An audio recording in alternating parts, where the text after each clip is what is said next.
Hey guys, TRScientist here, and today I'm back in r/PettyRevenge for day number 10. And this is part of the Reddit project, the project where I don't pre-read the stuff, I just hop in and read. Like, as you can tell with the intro, it is just very just off the wall. Today I have 4 stories. First up, tell me I'm lying about having cancer. Enjoy getting chemo vomit on your shoes. Last time previously we had someone just pissing in the middle of the class. So, let's get the other end going. This happened almost a year ago. At the time, I was taking a bus regularly to a hospital for chemotherapy, which left me extremely weak and nauseous. So when possible, I sat in the handicapped section near the front of the bus. Occasionally, people would ask me to move. It's a bus to a hospital, so a lot of people need the disabled seats. And I am young and outwardly looked healthy after my hair had started growing back. Of course, they understand when I explained that I needed the seat. Enter bitchy lady.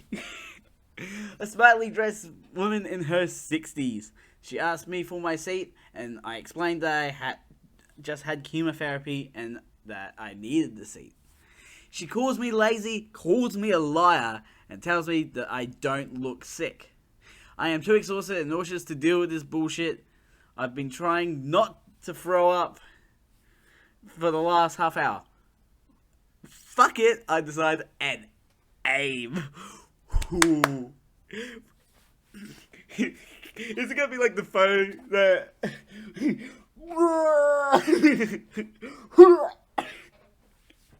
I puke all over her nice shoes. She screams and jumps back. I wish I'd said something witty right then, but I was busy just puking.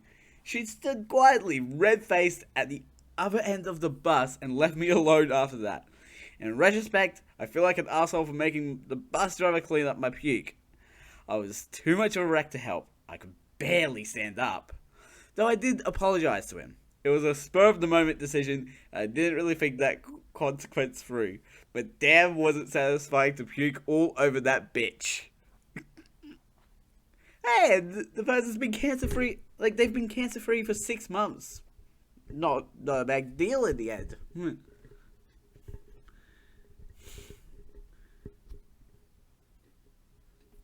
Oh.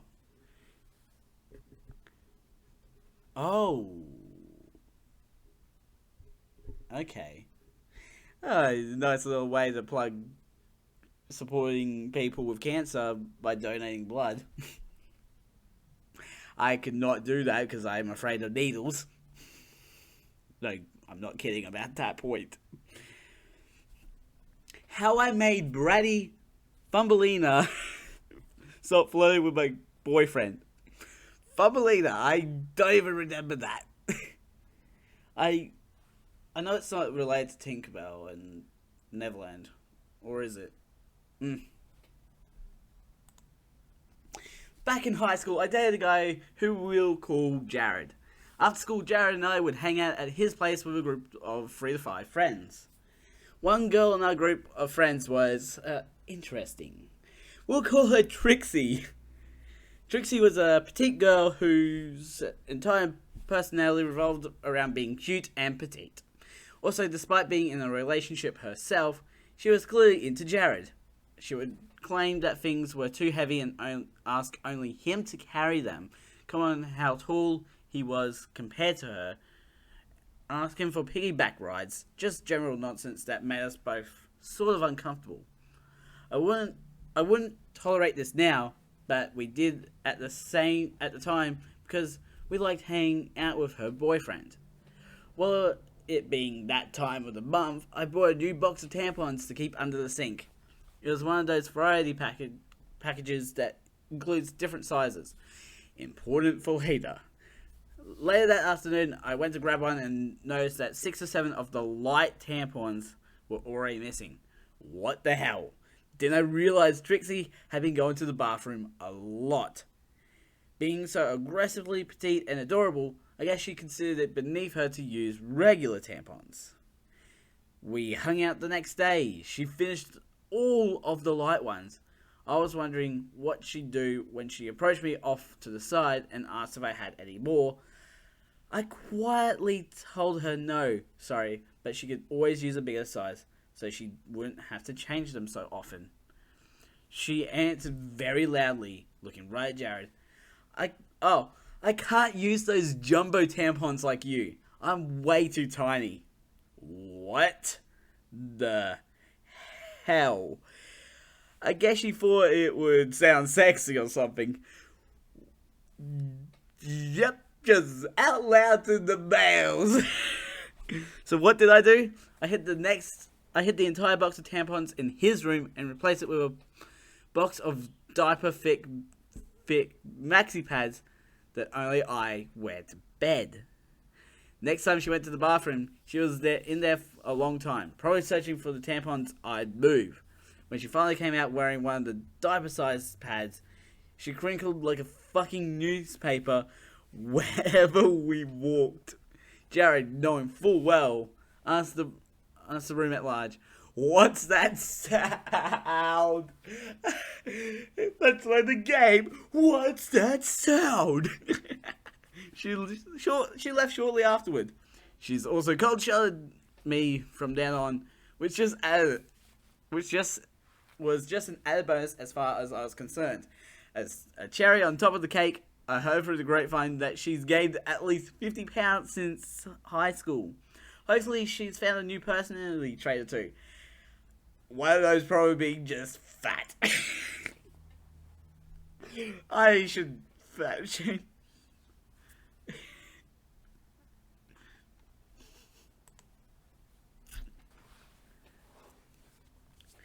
He wanted all his stuff back, so I made sure he got everything. Obligatory, I'm on mobile, so forgive me for formatting. So my last relationship was beyond bad. He was all sorts of abusive and controlling. At one point I had the strength to break up with him, but then we got back together after we discussed some things. Stupid, I know, but yeah, love and all that. Well, anyways, one of the things we agreed on was that he and I would stop drinking alcohol because he was beyond crazy aggressive when he drank, and I wanted to support his sobriety. This is really important. Fast forward about 8 months or so, and we got into a huge fight, and I not only broke up with him, I kicked him out of the house and told him he wasn't ever allowed back inside. We've been living together for over a year at this point, so his mum got in touch with me about getting his stuff. While on the phone with her, I could hear him in the background saying, "Make sure they get everything I own or bought. I want it all back." Apparently even stuff he gifted me he wanted back. But honestly, I didn't care. I was happy to get rid of anything related to him. While cleaning our room up and gathering everything, I started to come across numerous bowls and cans of alcohol. It seems he had been drinking again and for a while and was hiding evidence in the room. I mean, he was hiding them under the bed, in his guitar case, rolled up in his clothes, and some old backpacks of mine, and so on and so forth.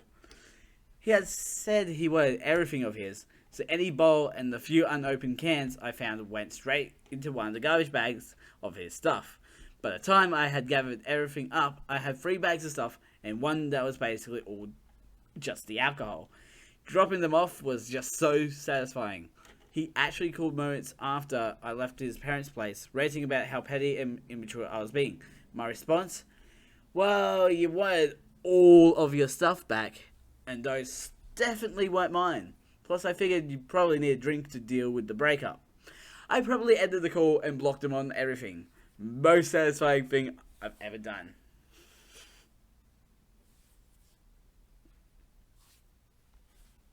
Just... He's like, I went to get sober with you. No, and behind the back, he's drinking like a mofo. Like, dude, how much alcohol do you need in 8 months? Like, if I'm gonna drink, I get like at least like 1 bottle of sake per month, and it's not a big bottle. It's like 300ml bottle, and that's good enough for me for 1 session. And I would be leaning all over the place, but I do not fall. You're going to bully a little girl and spit water in her face at the water park? Prepare for the tempest. Ooh, prepare for the storm. So I took my 2 young sons to the local water park yesterday. They had a blast. I stayed in the lazy river most of the time with them. I tend to stay about 10 to 20 yards behind them, close enough to keep an eye on them, far enough for them to have fun. I'm minding my own business, floating in the lazy river, when suddenly a wild bully appears. Cute 10-year-oldish husky boy who's following around a much smaller girl.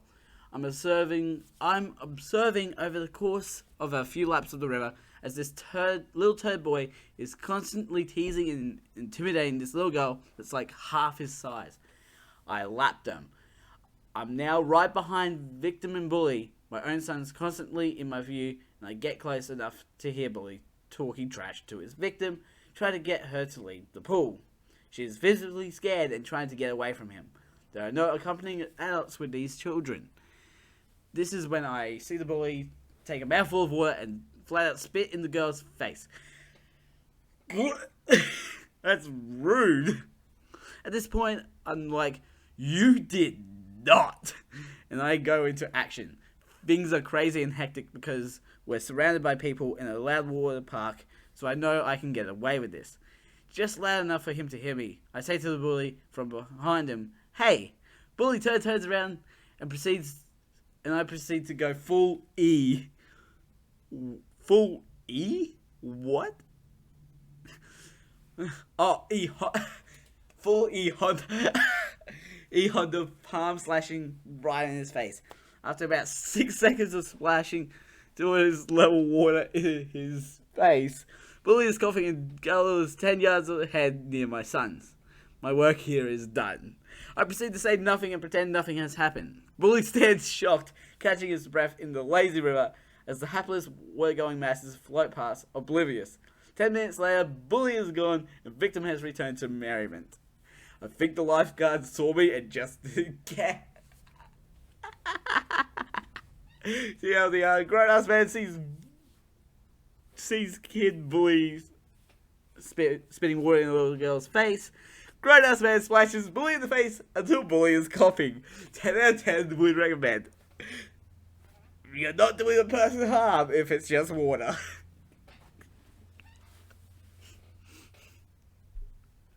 Just...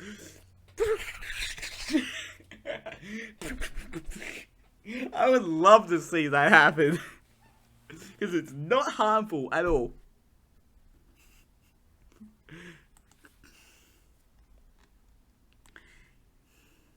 Oh, come on.